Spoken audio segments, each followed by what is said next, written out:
ورحمة الله وبركاته. الحمد لله رب العالمين،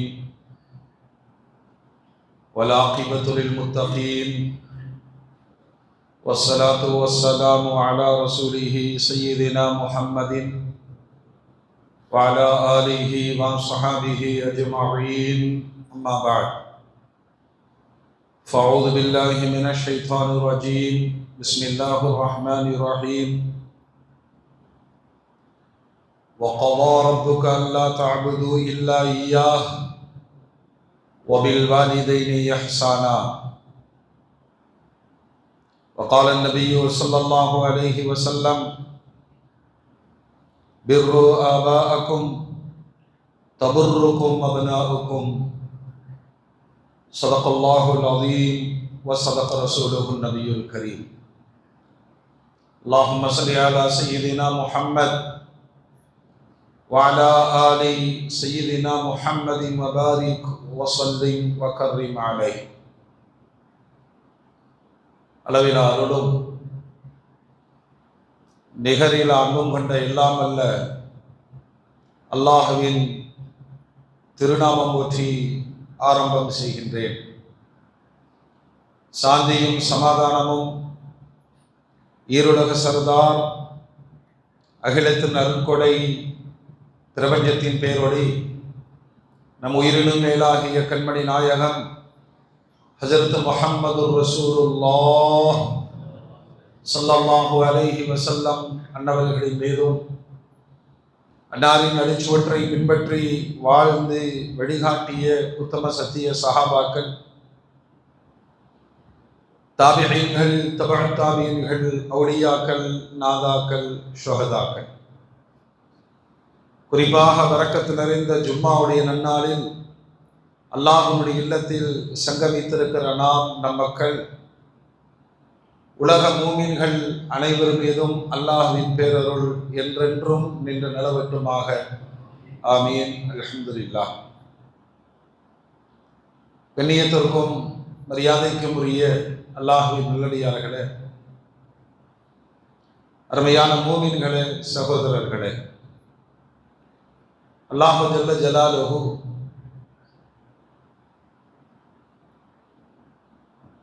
மனிதனாக நம்மை படைத்து நமக்கென்று ஏராளமான நிஅமத்துகளை, அருட்கொடைகளை அல்லாஹ் வழங்கி இருக்கிறார். அல்லாஹ் வழங்கி இருக்கக்கூடிய அருட்கொடைகளை ஒரு மூமின் நினைத்து பார்த்து அல்லாஹ்விற்கு தொடர்ந்து ஷுக்ரு செய்யக்கூடிய மனோநிலையை பெற்றுக்கொள்வார். அறியாமையின் காரணத்தினால் அல்லாஹ் செய்திருக்கிற உபகாரங்களை மறந்து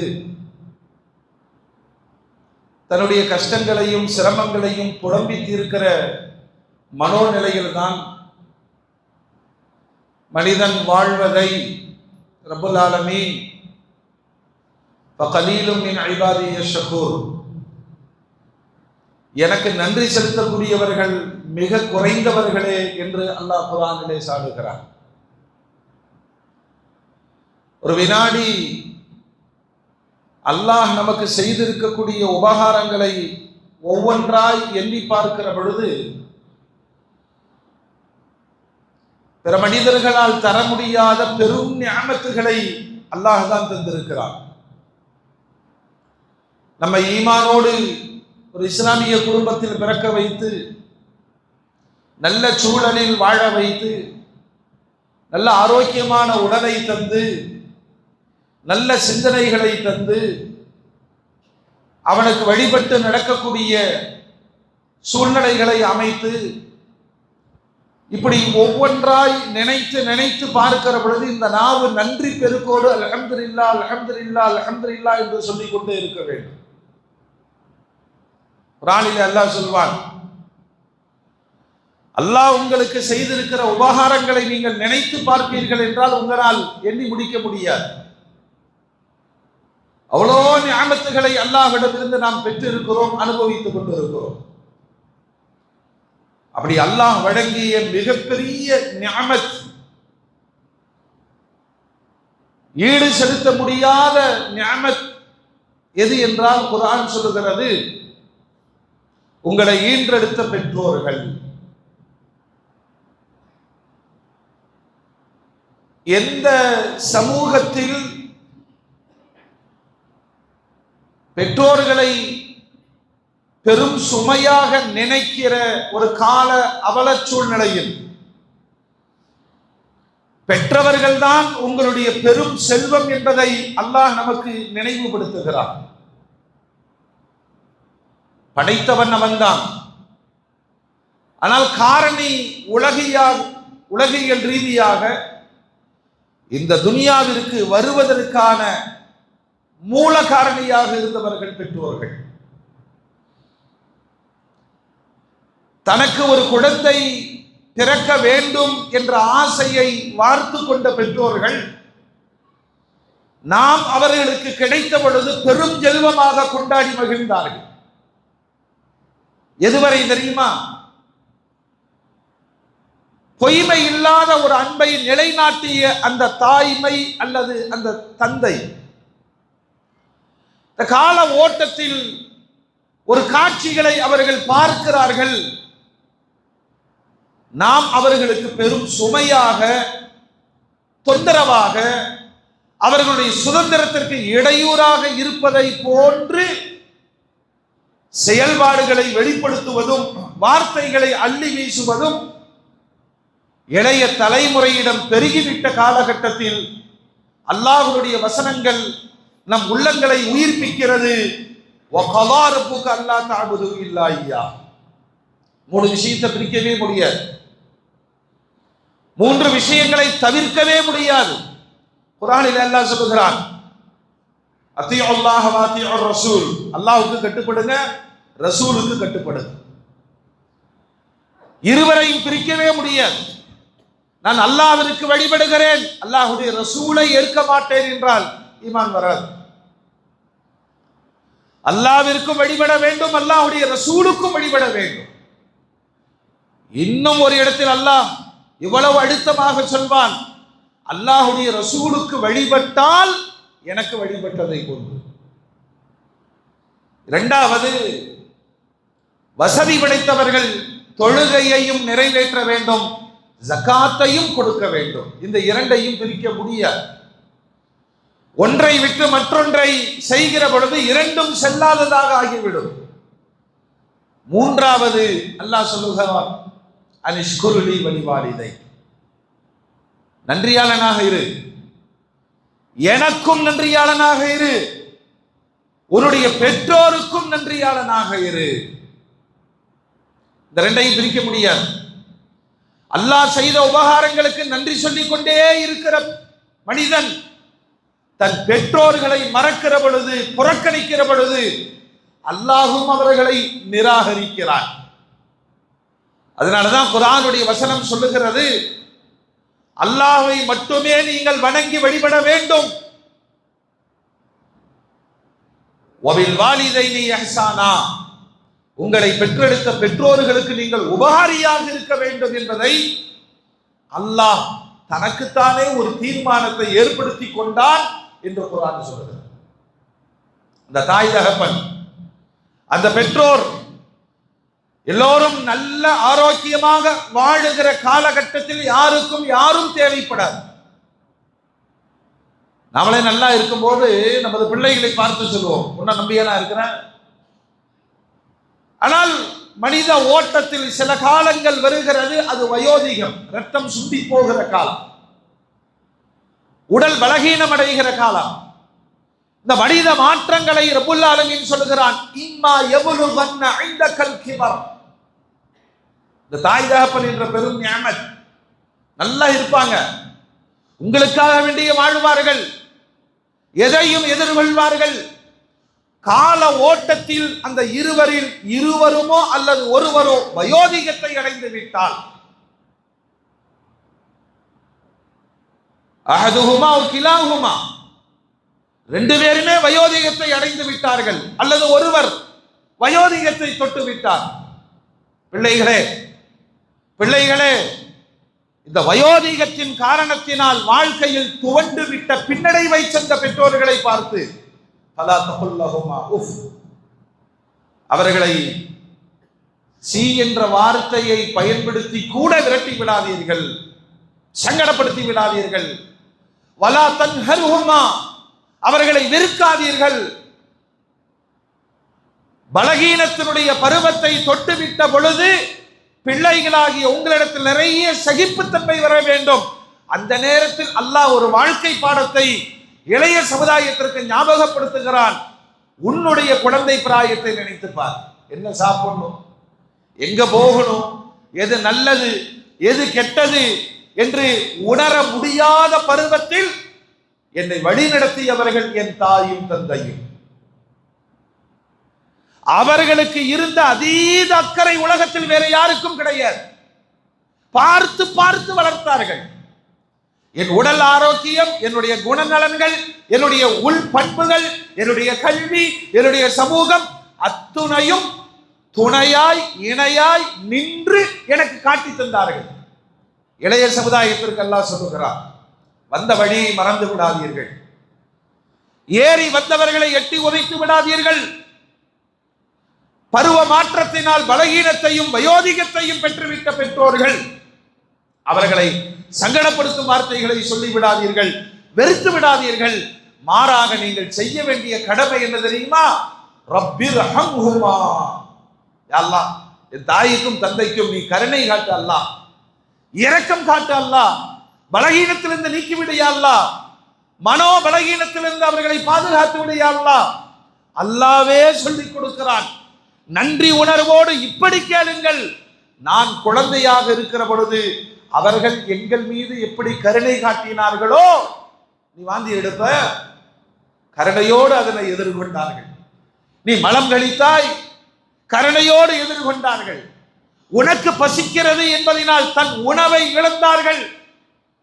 உன்னுடைய நோய்க்காக தன்னுடைய தேவைகளை எல்லாம் விட்டு விட்டு வந்தார்கள். இதைத்தான் அல்லாஹ் சொல்லித் தர்றா. திருப்பிப்பார், வெறும் துவா செய்யாத, அந்த பழைய நினைவுகளை நினைத்து பார்த்து துவா செய். ரப்பிர்ஹம்ஹுமா கமா ரப்பயானி ஸகீரா.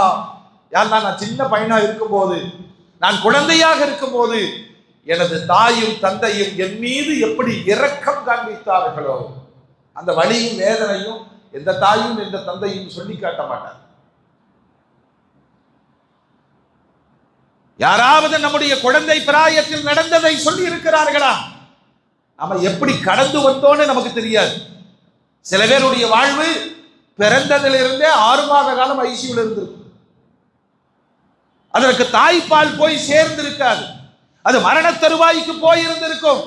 அந்த எல்லா காலகட்டத்தையும் தனது பிள்ளைக்காக அர்ப்பணித்த பெற்றோர்கள். அந்த ஏக்கத்துல தெரிஞ்சுக்கலாம், ஒன்ன ஆளாக்கிறதுக்கு நான் பட்ட பாடு.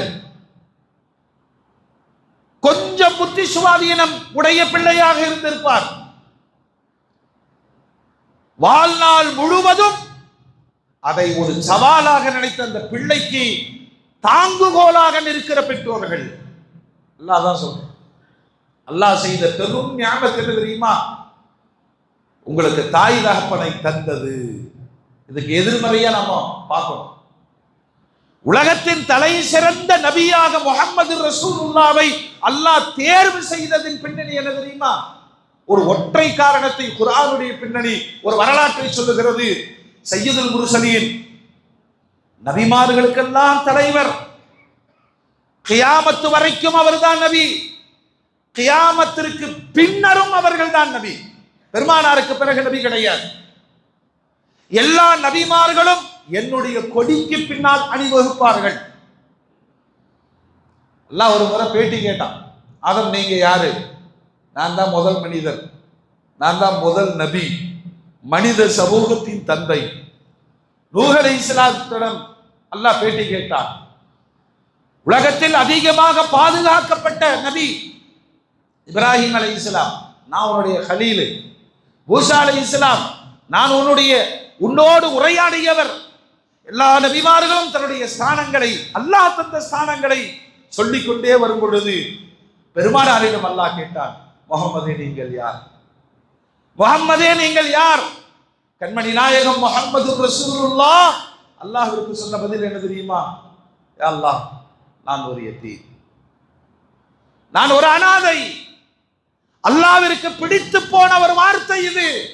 குர்ஆன் அல்லாஹ் சொல்றான், அலம் யஜிதுக யதீமன் ஃபஆவா, நீங்கள் யதீமாக இருந்தீர்கள், நான் வளர்க்கவில்லையா?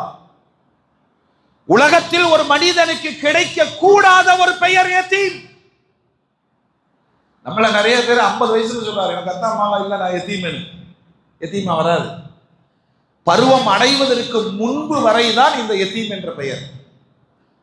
பெருமானாருடைய வாழ்வில் பிறப்பதற்கு முன்பே தந்தையை தவறவிட்டவர்கள் கண்மணி நாயகம் முஹம்மது ரசூலுல்லாஹ். அந்த திருமுகத்தை பார்க்கவில்லை. விவரம் தெரியாத 6 வயதிற்குள் தாயையும் இழந்தவர்கள் பெருமானார். உலகத்தில் ஒரு யதீம் என்பதற்கான வழி வேதனை யார் என்றால் முஹம்மது ரசூலுல்லாஹ். அதனாலதான் தாய் தகப்பனை குறித்து பெருமானார் பேசிய அளவு உலகத்தில் எந்த தலைவர்களும் பேசவில்லை. அந்த வழியை பிறப்பிலேயே உணர்ந்தவர்கள் பெருமானார். தாய்ப்பால் கொடுக்கிறதுக்கு அன்றைய காலத்தினுடைய கலாச்சாரத்தில் ஒன்று, கிராமப்புறங்களில் இருக்கிற பெண்கள் நகர்ப்புறங்களில் வந்து செல்வந்தர்களின் குழந்தைகளை வாங்கி போய் 2 ஆண்டுகள் அதைவிட கூடுதல் பால் கொடுத்து திரும்ப கொண்டு வந்து கொடுப்பார்கள், பணம் கிடைக்கும் என்பதற்காக. செவிலித்தாய் முறைகள். ஹலீமத்து சாதியா பெருமானாருக்கு பால் கொடுத்த தாய். வரலாற்றை சொல்லுகிறார்கள். பஞ்சகாலத்தில் கிராமத்தில் இருந்து நகர் மக்காவிற்கு புறப்பட்டு வந்தோம். செல்வந்தர்களின் வீடுகளில் குழந்தைகள் கிடைத்தால் நமக்கு வருமானம் ஆயிற்று. என்னிடத்திலும் பால் இல்லை, எங்கள் வீட்டில் வளருகிற ஆடுகளிடத்திலேயும் பால் இல்லை. இந்த வறுமையை போக்குவதற்கு நாங்கள் வந்த பொழுது முஹம்மது ஸல்லல்லாஹு அலைஹி வஸல்லம் அவருடைய வீட்டிற்கு போனோம். ஒரு குழந்தையை தருவதாக சொன்னார்கள். அவங்களுடைய பேக்ரவுண்ட் பார்க்கணுமா இல்லையா? அந்த குடும்ப பின்னணிக்காக நாங்கள் விசாரித்த பொழுது தந்தை இல்லாத குழந்தை, நான் நிராகரித்தேன் என்கிறார். தாய் இல்லாத குழந்தையை வாங்கிட்டு போய் நமக்கு கிடைக்கிறது கிடைக்காது. ஏகதேசம் எல்லா பெண்களுமே கைவிட்டு போன குழந்தை முஹம்மது ரசூலுல்லாஹ். அந்த யதீமுடைய வழி வேதனையை பெருமானாருடைய வரலாறு உலகத்திற்கு சொல்லுகிறது. ஒரு குழந்தையை குழந்தையாக எடுத்து செல்வதற்கு கூட மனம் வராத உலகம்தான் யதீமுடைய வழி. நாமளே பாருங்களேன், ஒரு ஏழை குமருக்கு உதவி செய்யுங்கள் அப்படின்னா கொஞ்சம் யோசிப்போம். அதே அடுத்த வார்த்தை யதீமான பிள்ளைன்னு சொல்லிட்டா போதும், இருப்பதையாவது போட்டு விட்டு போவோம். ஏன்னா யதீமுடைய வலியும் வேதனையும் படுபயங்கரமானது. கடைசியில் ஹலீமத்து சாதியா ரலியல்லாஹு அன்ஹா சொல்லுகிறார்கள், மக்கா ஃபுல்லா சுத்தி பார்த்துட்டேன், எல்லா குழந்தைகளையும் எல்லா பெண்களும் எடுத்து விட்டு போய்விட்டார்கள். இப்பொழுது தன்மானத்திற்கு கேள்வி வந்தது. தாயிப்பிலிருந்து வந்து வெறுங்கையோடு திரும்பி போனால் எல்லோரும் ஏளனமாக சிரிப்பார்கள். வேற வழி இல்லை, வேற வழி இல்லை. எல்லோரும் கைவிட்ட, நானும் கைவிட்ட யதீமாகிய முஹம்மது ரசூலுல்லாஹ். வேற வழி இல்லாமல் அந்த குழந்தையை எடுத்து சென்றேன். அப்பொழுதுதான் ஒரு யதீமிற்கு அல்லாஹ் எவ்வளவு பரக்கத்து செய்கிறார் என்பதை பெருமானாரை கையகப்படுத்திய பின்னால் அல்லாஹ் எனக்கு உணர்த்தி காண்பித்தான். திருப்பி தருவதற்கே எனக்கு மனம் வரவில்லை. ஹலீமத்து சாதியா ரலியல்லாஹு அன்ஹா சொல்வார். அருமை மோமின்களே, மோமின்களே, இந்த இடத்தில் நம்மை நாம் யோசிக்கிறோம். பிறந்து வளர்ந்து படித்து சம்பாதித்து திருமணமாகி நமக்கும் குழந்தை குட்டிகள் இருக்கிறோம், நம்மோடு பெற்றோர்கள் இருக்கிறார்கள். இந்த நியாமத்தை அல்லாஹ் செய்திருக்கிறானே, இவ்வளவு பெரிய பாக்கியத்தை அல்லாஹ் தந்திருக்கிறானே. உலகத்தில் பெற்றோர்கள் இல்லை என்றால் எவ்வளவு பெரிய சவால்களை ஒரு மனிதன் சந்திக்க வேண்டும். அதையெல்லாம் என் தாய் தகப்பனை தந்ததினால் எனக்கு காட்டாமலே அல்லாஹ் ஆக்கிவிட்டான். அந்த கஷ்டங்கள்லாம் என்னன்னே எனக்கு தெரியாது. எங்க அத்தா எல்லா இடத்துக்கும் கூட்டிட்டு போயிட்டாரு, எங்க அத்தா என்னை சேர்த்தி விட்டாரு, எங்க அத்தா எனக்கு வேலை வாங்கி தந்தார், என் தந்தை எனக்கு திருமணம் முடித்து வைத்தார்.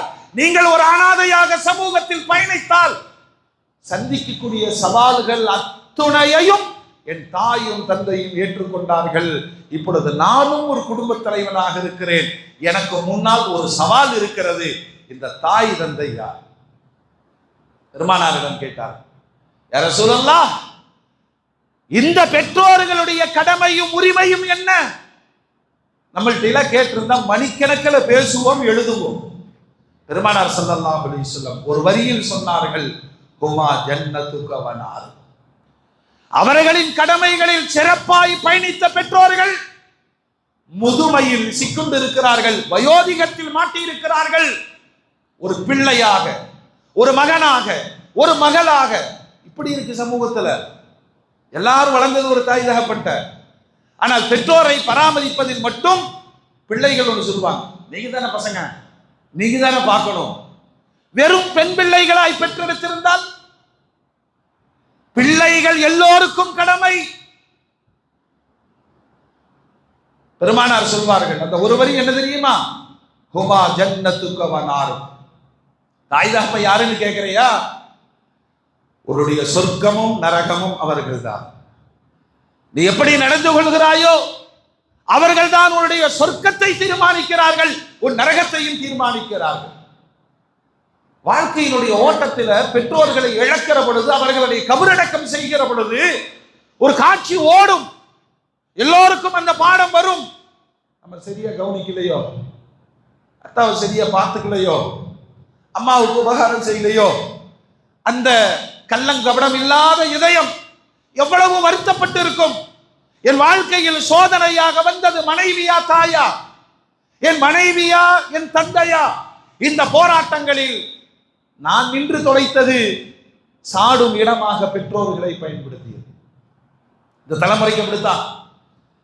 கடந்து வந்த பாதைகளை நினைக்க தெரியாமல் புதிய வரவுகளினால் அல்லது புதிய நிலைப்பாடுகளினால் கண்டனத்திற்குரிய இடம் எது தெரியுமா?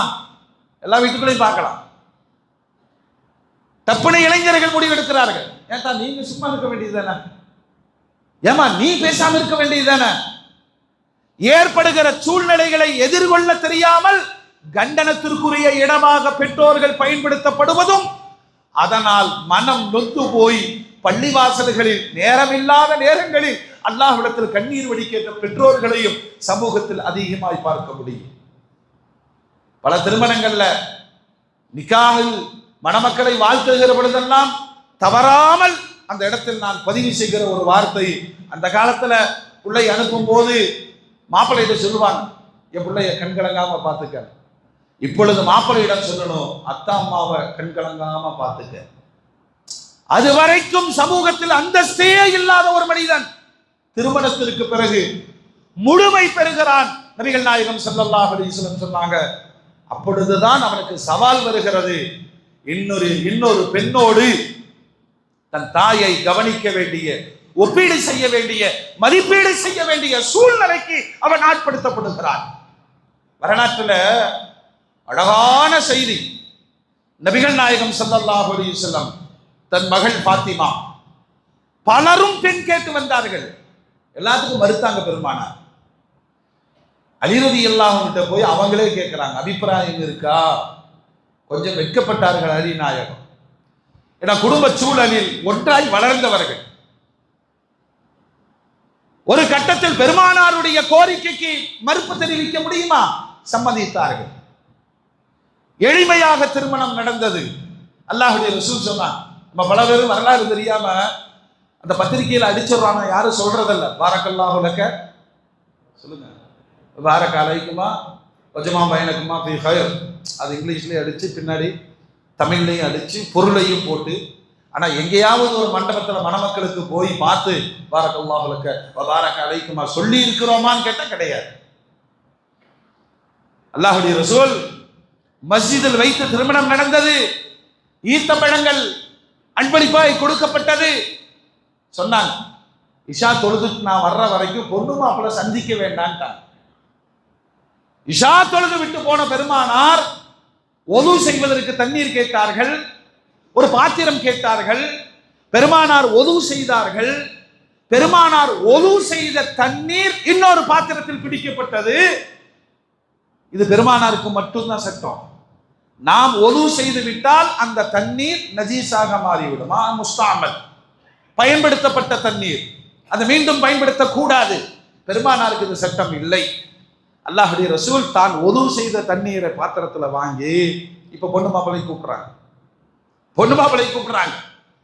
அவர்களை நிற்க வைத்து அல்லாஹ்வுடைய ரசூல் உதிர்த்த வார்த்தை, பாரக்கல்லாஹு லக வ பாரக அலைக்குமா வ ஜமா பைனகுமா ஃபீ கைர். உலகத்துல எவ்வளவு ஆழமான அழுத்தமான கருத்துக்கள் நிறைந்த துஆ பெருமானாருடைய வார்த்தை மட்டும்தான். எல்லாத்திலையும் அல்லாஹ் பரக்கத் செய்யும்.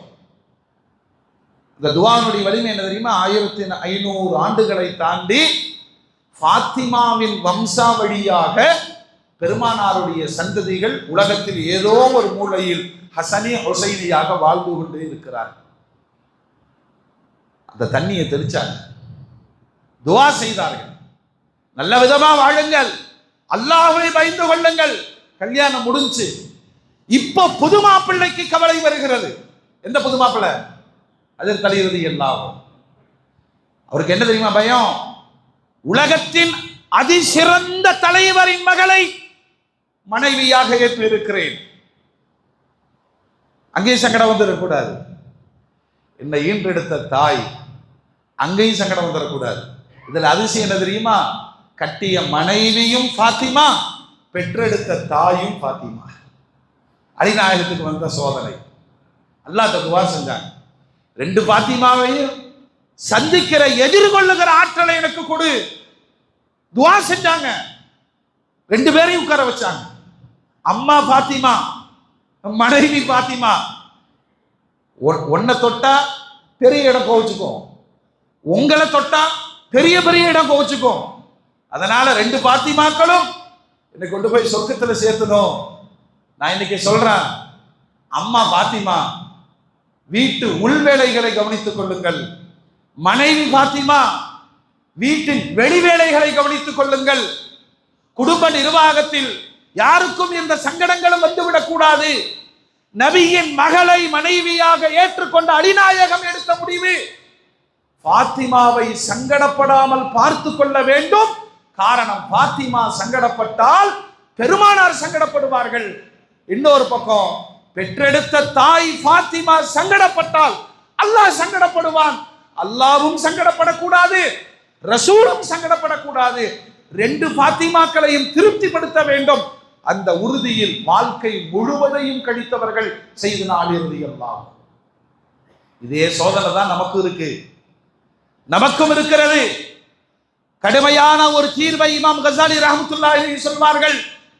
மன வாழ்க்கைக்கு பிறகு தாயா தாரமா என்ற பட்டிமன்றம் நடக்கிற பொழுது நீங்கள் எடுக்கிற முடிவு சொர்க்கமா நரகமா என்பதை நோக்கியே இருக்கும். சொல்லிட்டு அவங்க ஒரு வார்த்தை கடினமா கேட்டு போயிடுவாங்க. மனைவியை விவாகரத்து செய்வதற்கான ஆப்ஷன் இருக்கிறது, தாயை ரத்து செய்வதற்கான ஆப்ஷனை அல்லாஹ் கொடுக்கவே இல்லை. ஈமானிய சமூகம் இதை புரிந்து கொள்ள வேண்டும். இன்னொரு வார்த்தையையும் மணமக்களுடைய காதில் அழுத்தமாக நாம் போடுவதுண்டு. என்ன தெரியுமா? ஒவ்வொரு திருமணத்திற்கு பிறகும் பெற்றோர்கள் அனாதையாகிறார்கள். நம்ம காலத்துல பார்க்கிற வாழ்க்கை முறை, பொருளாதாரத்துல இப்ப யாருக்கும் பிரச்சனை இல்லை. நல்லா வீடு இருக்கு, வீட்டுல 5 பெட்ரூம் வச்சிருக்கிறாரு, 4 பசங்க உள்ள வந்துட்டு போனா இருக்கிறதுக்கு, ஒரு கெஸ்ட். எல்லாரும் எங்க கல்யாணம் முடிச்சோன்னு லைனா போயிட்டாங்க. ஏன் போனாங்க? அம்மா கூட நமக்கு செட் ஆக மாட்டேங்குது. இந்த தாய் அன்றைக்கு நினைத்திருந்தால், இந்த தாய் அன்றைக்கு இரக்கம் காட்டாமல் இருந்திருந்தால் இந்த வாழ்க்கையும் கிடைத்திருந்திருக்காது, இந்த முடிவுகளும் வந்திருக்காது. இளைய தலைமுறைக்கு பெருமானார் சொல்வார்கள், உங்களுடைய சொர்க்கமும் நரகமும் உங்களுடைய தாய் தகப்பன். எப்படி பெற்றோரை நீங்கள் நடத்துகிறீர்களோ அதனுடைய பிரதிபலிப்பு உங்களுடைய வாழ்விலும் வெளிப்படும். இதோ ஹதீஸில் பெருமானார் சொல்றாங்க, பிர்ரு ஆபா, உங்களுடைய பெற்றோர்களுக்கு நீங்கள் உபகாரிகளாக இருங்கள். ஒருபோதும் அவர்களை அழுக வைத்து விடாதீர்கள், துன்பப்படுத்தி விடாதீர்கள். இதனுடைய ரிசல்ட்டை நீங்கள் பெற்றோர்களாக உருவாகும் காலத்தில் உங்கள் பிள்ளைகள் உங்களுக்கு உபகாரியாக இருப்பார். அல்லாஹ்வுடைய ரசூல் தன் சமூகத்திற்கு இபாதத் எந்த அளவுக்கு அல்லாஹ் சொல்றான் தெரியுமா? என்னை வணங்கு, உன் பெற்றோர்களுக்கு உபகாரியாது. ஒருத்தர் நல்லா அத்தா அம்மாவை பார்த்துக்கிறார், எந்த குறையும் இல்லை, அல்லாஹ்வை வணங்குறது இல்லை, பயனற்ற செயல். அல்லாஹ்வை நிறைய வணங்குகிறார், பெற்றோர்களை அரவணைக்கவில்லை, ஆதரிக்கவில்லை. எந்த பெற்றோருக்கும் முடங்காதவரை யாருடைய தேவையும் இல்லை. அதைத்தான் அல்லாஹ் சொல்றான். வயோதிகத்தினால் அவர்கள் முடங்கி விட்டால், பாருங்க வயசை பத்தி நபிகள் நாயகம் ஸல்லல்லாஹு அலைஹி வஸல்லம் சொல்றாங்க. நம்ம தெரியாம கேட்டுட்டே இருக்கிறோம், அல்லாஹ் நீண்ட ஆயுள கொடு. எதுக்கு சொல்லுங்க? எதுக்கு? நம்ம பிள்ளைகள்லாம் நம்ம கூட இருக்கிற வரைக்கும் நம்ம கெத்தா இருப்போம். பையன் காலேஜ் படிச்சிருக்கான், அமெரிக்கா போயிட்டான், இவன் லண்டன் போயிட்டான், மாசமான இவ்வளவு சம்பாதிக்கிற இந்த வீடு கட்டியா செல்ல. அவனுக்கு கல்யாணம் ஆரம்பிக்கும் போது இவருக்கு சூனியம், சொந்த காசுல சூனியம் வருது, மனம் வெறுக்கிறது. வயது அதிகபட்சமான வயதனுடைய வேதனை என்ன தெரியுமா? இது தேவையில்லாத லக்கேஜின்னு ஒரு குடும்பத்தில் யாரை குறித்து என்ன ஓட்டங்கள் வந்து விடுமோ அப்படிப்பட்ட மோசமான வயோதிகம் வேண்டாம் என்று பெருமானார் துஆ செய்திருக்கிறார். அதாவதுங்க இப்படி சொல்லலாம், என் கொள்ளு பேரன் கல்யாணத்துல தாத்தா இருக்கிறாரு, எல்லாரும் கேட்கிறாங்க இந்த பெருசு யாருன்னு. யாருக்குமே அறிமுகம் இல்லாத, எல்லோரும் புறக்கணிக்கிற ஒரு வயோதிகம் வேண்டாம் என்று பெருமானார் சொன்னார். அது ஒரு கட்டத்துல எல்லாரையும் கொண்டு வந்து நிறுத்தும். அவர் சொல்லுவார், ஒரு காலத்துல நான் பார்க்காத காசா, நான் சம்பாதிக்காத சம்பாத்தியம்மா, இந்த சமூகத்தில் நான் பெறாத மரியாதை எல்லாம் கரெக்ட் தான். உங்களுடைய வயோதிகம் உங்கள் முகவரியை இழக்க செய்திருக்கிறது. நபிகள் நாயகம் ஸல்லல்லாஹு அலைஹி வஸல்லம் சொல்றாங்க, நல்ல ஆரோக்கியமா ஆஃபியத்தா தொழுதுட்டு இருக்கும் போது டப்புன்னு போய் சேர்ந்துடணும், மக்கள்லாம் வருத்தப்படணும். இது கேக்கு கொடுத்து கொண்டாடுறான், எப்படி எங்க அத்தா 82ல போய் சேர்ந்துட்டாரப்பா அல்ஹம்துலில்லாஹ். அந்த நிலை வேண்டாம் என்றார்கள் பெருமானார். ஹஜ்ரத் அனஸ் ரலியல்லாஹு அன்ஹு அறிவிக்கிறார்கள், மாமின் முஹம்மரின் யுஅம்மரு ஃபில் இஸ்லாம், முஸ்லிமாக யாருடைய வாழ்வு 40ஐ கடந்து விடுமோ, யாருக்கு 40 வயசை தாண்டி வண்டி ஓடுதோ, இல்லாத அல்லாஹு அன்பா அல் பலா, அதுக்கு அல்லாஹ் ஒரு கிஃப்ட் கொடுக்குறான். நீ 40 வருஷம் துனியால சமாளிச்சிட்டியா இல்லையா? 40ஐ தாண்டியவர்கள் பெரும் சோதனைகளிலிருந்து காக்கப்படுகிறார்கள்.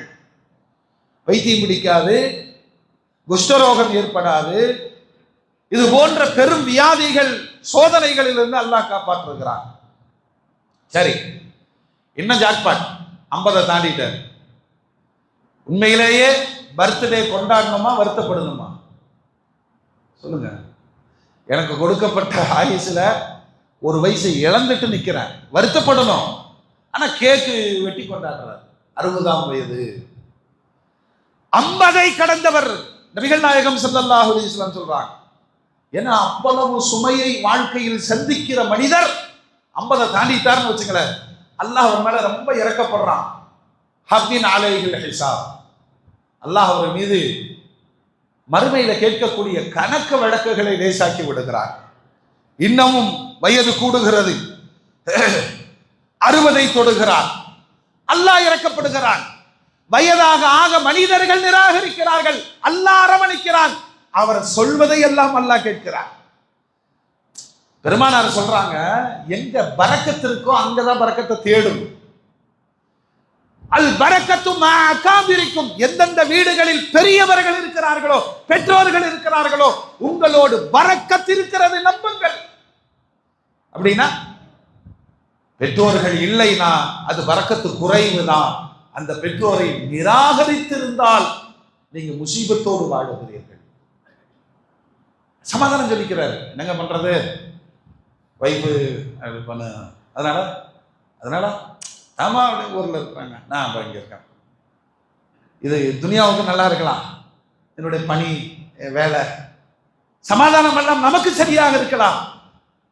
ஆனால் என் பெண் பிள்ளைகள், என் குழந்தைகள், என்னுடைய பேர குழந்தைகள், இந்த வயது தேடுகிற தேட்டம், இந்த அருகாமையெல்லாம் இழந்த பெற்றோர்களின் மனவேதனையும் அந்த கண்ணீரும் அல்லாஹ்வுடைய கோபத்தையும் சாபத்தையும் பெற்று தந்துவிடும். இன்னும் இருக்கிறாங்களே, தாய் தகப்பனோடு பேசாமல் ஹஜ் பயணம் செய்யறாங்க, ஹஜ் கூடாதுன்னு மார்க்கம் சொல்லுது. ஹஜ்ஜே கூடாது. எந்த இடத்தில் பெருமானார் பேசுகிறார்கள் தெரியுமா? சொர்க்கம் உன் தாயினுடைய பாதடையில் இருக்கிறது. இன்னொரு இடத்துல தந்தையின் பொருத்தத்தில் அல்லாஹ்வுடைய பொருத்தம் என்றார். இந்த ரெண்டையும் தவிர்த்துட்டு நீ அல்லாஹ்ட்ட போகவே முடியாது. பொழுது நாம் யோசிக்கிறோம், மன்னரைக்கு போய்விட்ட இந்த தாய் தகப்பன் பெருமானாரிடம் வந்து அழுது இருக்கிறார்கள், யா ரசூலுல்லாஹ், நீங்கள் சொல்வதை எல்லாம் கேட்கிற பொழுது வாழ்க்கையில் நான் தவற விட்டு விட்டேன், இறந்து போன என் தாய் தந்தைக்கு நான் என்ன செய்ய முடியும்? பெருமானார் கேட்கிறாங்க, உனக்கு சித்தப்பா பெரியப்பால இருக்கிறாங்களா? இருக்கிறாங்க நாயகமே, அவர்களுக்கு உபகாரம் செய். அது தந்தைக்கு உபகாரம் செய்த ஈட்டை பெற்று தருகிறார். உனக்கு காலா சின்னம்மா பெரியம்மா இருக்கிறார்களா? ஆமாம் யா ரசூலுல்லாஹ், அவர்களுக்காவது பணிவிடை செய். உன் தாய்க்கு பணிவிடை செய்த நிகரை அல்லாஹ் தருவான். பெற்றவர்களின் உறவுகளை பேணுவதிலே பெற்றோர்களுக்கான கடமையை நீடிக்க செய்தவர்கள் நபிகள் நாயகம் ஸல்லல்லாஹு அலைஹி வஸல்லம். வயசாக ஆக நம்ம காலத்துல நல்லா பாதுகாக்கணும். அப்படியே சுகர்ல தொடங்கி கொலஸ்ட்ரால்ல தொடங்கி இன்னைக்கு ஹார்ட் அட்டாக் ரொம்ப சாதாரணம். அதை தாண்டி அச்சுறுத்துகிற கொடும் நோயாக கேன்சர், மருந்து மாத்திரை. இந்த ஜெனரேஷன் அந்த தாய் தந்தையின் மீது இருக்கிற ஈடுபாடு அல்லது அவர்களின் சொத்தின் மீது இருக்கிற ஈடுபாடு வேக வேகமா பார்க்கறான். 2 நாள் 4 நாள். அதுக்கடுத்து சொன்னான், 3 மாசம் ஆச்சுங்க, ஆஸ்பத்திரியில் இருக்காரு, முடியல, ஜிஹெச்ல சேர்த்துட்டேன், அங்கேயும் ஒன்றும் ஆகலை, வீட்டில் கிடக்கிறாரு. ஏன்? பிள்ளைகளுக்கு செலவு வந்து விடக்கூடாது என்று தனக்கு மரணத்தை ஏற்படுத்தும் நோயை கட்டுப்படுத்துகிற தந்தை பிள்ளைகளின் அறியாமையினால் முடக்கப்படுகிற பெற்றோர். நீ என்னத்தை சம்பாரிச்சு உலகத்துல என்னத்தை வாழ்ந்துருவ? பெருமானார் சொல்லுகிறார்கள், உங்களுடைய பெற்றோர்களுக்கு உபகாரியாக இருங்கள், உங்கள் பிள்ளைகள் உங்களுக்கு உபகாரியாக இருப்பார்கள். உலகத்துல யாரும் வரமாட்டான். தாய் தகப்பனை போன்று இஹ்லாஸான மன தூய்மை மிக்க ஒரு உயிர் உலகத்தில் கிடையாது. அந்த வயசுக்கு தான் அல்லாஹ் கொடுக்கிற ஒரு கருணை என்ன தெரியுமா? ஒரு மனிதன் 70 தொட்டு விட்டால், 70 வயசாச்சு, மனிதர்கள் நிராகரிக்கிற வயசு. கல்யாணத்துக்கு வர்றாரு, வளன்றே போய் சொன்னான், பெருசு உங்க இடம் அங்க இருக்குங்கிறான். எது? White rice. ஒரு சின்ன அணுகுமுறை தான். ஒரு வயோதிகத்தில் பிறக்கிற ஆசைகளை சமூகமே புறக்கணிக்கிறது. ஆனால் அல்லாஹ் என்ன தெரியுமா செய்கிறார்? பெருமானார் ஸல்லல்லாஹு அலைஹி வஸல்லம் சொன்னாங்க, 70 ஒருவர் தொட்டு விட்டால் அவரை அல்லாஹ் விரும்புகிறான், மலாயிகத்துமார்கள் விரும்புகிறார். உலகத்துல நம்மளோடு பயணிக்கிற மாணவர்கள் இருக்கிறாங்க, ஹபலாக்கள்னு பேரு, பாதுகாப்பு மாணவர்கள். 2 பேருக்கு தான் பாதுகாப்பு கொடுப்பாங்க. ஒன்று குழந்தை, இன்னொன்று முதியோர்கள். எவ்வளோ இன்சிடென்ட் நடக்குது, எவ்வளோ ஆக்சிடென்ட் நடக்குது. அந்த குழந்தைகள் அதில் சிக்காம போறாங்க, சில பெரியவர்கள் அதில் சிக்காம போறாங்க. வானவர்கள் கைப்பிடித்து இழுத்து அவர்களை பாதுகாத்து விடுவார்கள். அந்த பரிசு அல்லாஹ் முதியோர்களுக்கு கொடுக்கிறான். இன்னும் ஜாக்பாட்டா 80 தொட்டு விட்டால் அல்லாஹ் கருணப்படுறாங்க. வயது கூட கூட உடல் பலகீனம் அடைகிறது, சமூகத்தில் இருந்து அவர் தூரம் ஆக்கப்படுகிறார், அல்லாஹ்வின்பால் நெருங்கிக் கொண்டே இருக்கிறார். 80 தொட்டவர்களின் நன்மைகள் எழுதப்படுகிறது. வயசுக்கே நன்மை கொடுக்கிறான் அல்லாஹ், அவர்களின் பாவங்கள் அழிக்கப்படுகிறது. 80க்கு கிடைக்கக்கூடிய பரிசு. யாராவது அல்லாஹ் நாடி 90 தொட்டு விட்டால் நபிகள் நாயகம் ஸல்லல்லாஹு அலைஹி வஸல்லம் சொல்லுவாங்க, அல்லாஹ் அவருடைய முன்பின் பாவங்களை மன்னிக்கிறான். என குழந்தை போல மாறிவிடுகிறார். அவரிடம் ஏற்படுகிற செயல்பாடுகள் முகம் சுளிக்க வைக்கலாம், அறியாமையை போல தெரியலாம். அந்த குழந்தை பருவத்தை நோக்கிய அந்த 2ஆம் சுற்று வேண்டாம் என்று பெருமானார் அல்லாஹ்விடத்திலே துஆ செய்தார்கள். ஒரு வயசு வருங்க, அது மீண்டும் குழந்தை பருவத்தை போல அவர் வந்து கேட்பார், ஒரு கள்ளமிட்டாய் வாங்கி கொடுங்க. குழந்தைகளோடு விளையாடி கொண்டு இருப்பார். பிறருடைய முகம் சுளிக்கிற நிலை ஏற்படும். பெருமானார் ஸல்லல்லாஹு அலைஹி வஸல்லம் சொன்னாங்க, அர்தலுல் உமர், மோசமான வயசு, அது வேண்டாம். அந்த வயதை ஒருவர் அடைந்து விட்டால் முன்பின் பாவங்களை அல்லாஹ் மன்னிக்கிறான். அதற்கடுத்து பூமியில் அல்லாஹ்வினால் கைது செய்யப்பட்டவராக அவர் ஆகிவிடுகிறார். பெருமானார் சொல்றார், அல்லாஹ்வுடைய கண்ட்ரோல்ல அவர் வந்துடுறார். அவர் என்ன கேட்டாலும் அல்லாஹ் தருவான். அதனாலதான் பெருமானார் சொன்னார்கள், முதியவர்களை முந்திக் கொண்டு செய்யாதீர்கள், செல்லாதீர்கள், பேசாதீர்கள். உங்களில் நல்லவர்கள் யார் தெரியுமா? பெரியவர்களுக்கு மரியாதை தந்து சிறார்கள் மீது கருணை காட்டுகிறார்களே அவர்களே சமூகத்தில் சிறந்தவர்கள் என்று சொன்ன பெருமானார் வந்து ஒரு சஹாபி கேட்கிறார், நீங்கள் அழைத்த ஜிஹாதுக்காக நான் புறப்பட தயார். அல்லாஹ்வுடைய ரசூல் ஒரு சாமானிய மனிதனாக உலகத்தில் நடந்து கொள்ளவில்லை, ஒரு பெரும் தலைவராக நடந்ததினால் அவர்கிட்ட கேட்கிறாங்க, போருக்கு வர்றையா? வருகிறேன் யா ரசூலுல்லாஹ். உனக்கு தாய் இருக்கிறாரா? ஆமாம் யா ரசூலுல்லாஹ். ஜிஹாதை விட உன் தாய்க்கான பணிவிடையே சிறந்தது. ஜிஹாதை அல்லாஹ் பார்த்துக் கொள்வான், உன் தாயை போய் நீ கவனி என்று பெருமானார். சமூகத்தில் அதிக வேதனைகளுக்கு ஆளாக்கப்படுவது வயோதிகத்தை தொட்ட பெற்றோர்கள். அந்த மனநிலையும் அந்த வயோதிகத்தினுடைய மனவேதனைகளும் அது பிள்ளைகளால் வரும் பொழுது தீராத வழியாக அது மாறிவிடுகிறது. ஈமானிய சமூகத்தில் மட்டும்தான் இந்த வசனங்களின் உயிர்ப்பிப்பால் எவ்வளவு வயதை கடந்தாலும் தன் தாய் தகப்பனை தன்னோடு வைத்து பார்ப்பதுதான் தனது பிறவிக்கடமை என்று உணர்கிற ஈமானிய சமூகம் இன்றளவும் முதியோர் இல்லங்களுக்கு அனுப்பாமல் தன் வீட்டிலேயே பெற்றோர்களை பாதிக்கிற பெரும்பாக்கியம் இந்த சமூகத்திற்கு மட்டுமே அல்லாஹ் வழங்கி இருக்கிற பெரிய நிஅமத். தாய் தகப்பன் இல்லை என்றால் இந்த உலகத்தில் நமக்கு பெயர் யதீம், அனாதைகள்.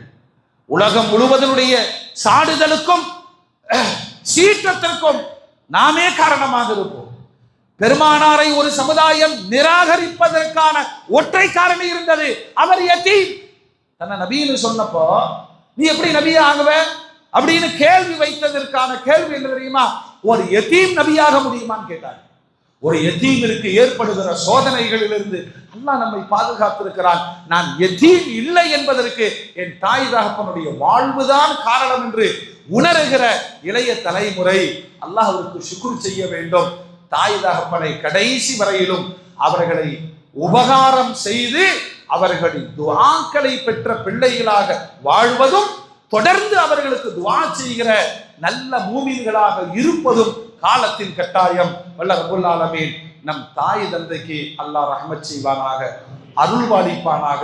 அறியா பருவத்தில் குழந்தையாக இருக்கிற பொழுது நம்மை எப்படி இரக்கத்தோடு அவர்கள் பாவித்தார்களோ அதுபோன்று யா அல்லாஹ் எங்கள் தாய் தந்தையை நீ பாவிப்பாயாக என்று துஆ செய்கிற உண்மை மூமின்களாக வாழ்வதற்கும் நடப்பதற்கும் அல்லாஹ் தௌஃபீக் செய்வானாக.